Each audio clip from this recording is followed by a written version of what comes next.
With prices starting at £50,000, it's cheaper than a proper Range Rover. And because it's available with 7 seats, it's more practical as well. But like I said at the beginning, the old Range Rover Sport was a bit of a fraud. The question must be, is this one really a Range Rover? And is it a Sport? Let's start with that first bit. No matter how much wood and leather it's fitted with, the mark of a real Range Rover is being able to tackle this sort of stuff.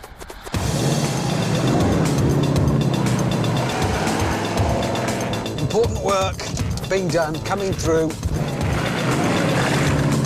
Well, the first thing you need to know is that this is not a discovery in a Range Rover frock.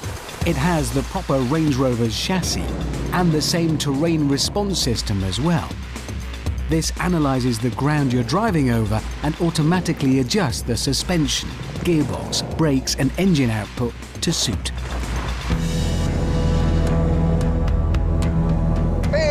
Big, almost vertical hill now.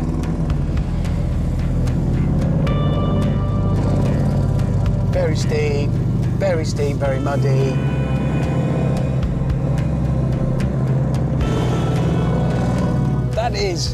That is a climb. Well done, you. Besides the terrain response, there's also a computer that disconnects the anti-roll bars to increase wheel articulation. We're over. I mean, that was a big old cross-axling hump to get over. I didn't even notice.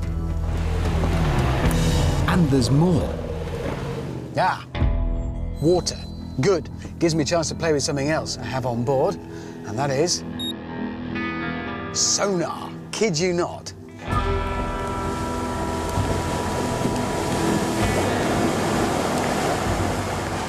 Sonar transmitters and receivers in the door mirrors measure the depth of the water. It'll make a big noise if it's getting too deep.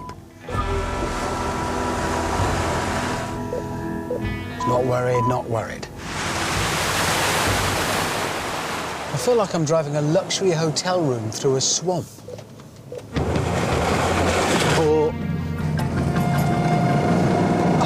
Oh, that's steep.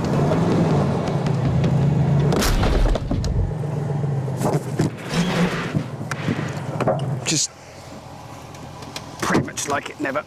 I think I've repaired that, more or less. That's how it was.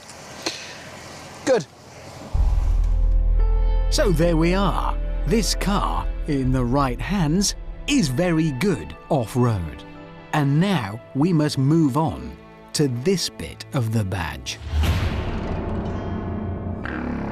Welcome to Donington Park Racetrack. And if the Sport is as sporty as Land Rover claims, it should put on a good show here.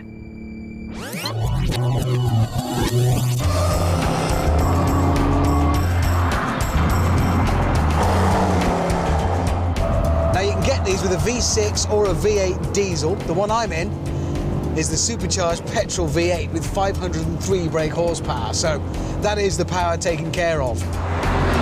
And because it's built on the brand new all-aluminium chassis of the proper Range Rover, it's getting on for half a ton lighter than the old Sport.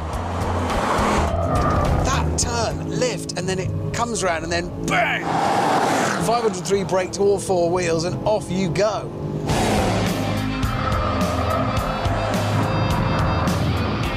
And as well as the weight loss, the computer-controlled suspension fights body roll. And there's an active rear diff, like you get on a BMW M5. It also has something called torque vectoring, which dictates how much power is sent to each of the wheels and when. I mean, that is supercar stuff. That's what you get on the McLaren 12C road car. What's staggering me right now is that hurling this car around this racetrack, it doesn't feel like I'm asking it to do anything it doesn't want to do. It feels at home. All in all, on a track, it's good. But how good? Well, to find out, we must, as ever, call on the help of the world's chattiest racing driver. Today, the Stig is in a mini John Cooper Works GP, one of the most hardcore hot hatches you can buy. And now he's going to use it to set a lap time. When you're ready, go!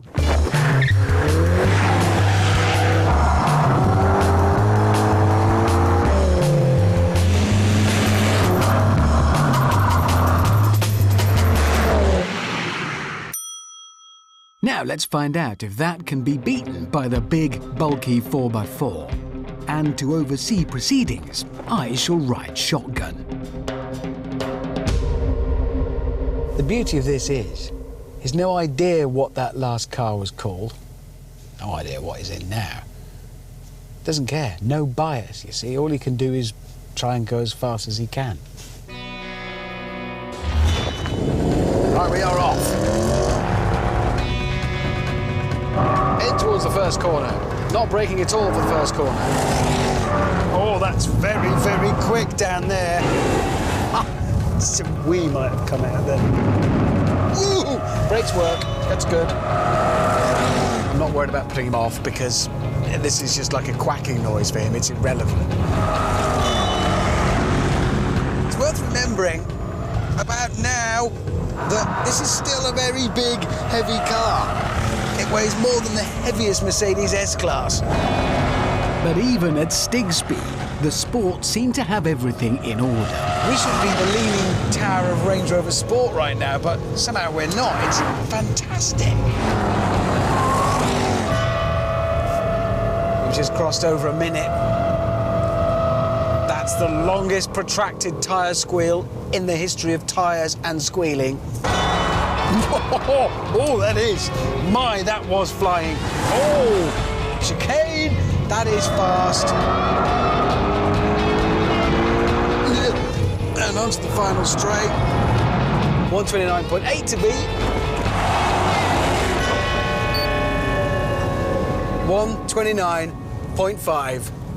There it is. So, after years of writing checks it can't cash, this car has finally earned the right to be called the Range Rover Sport.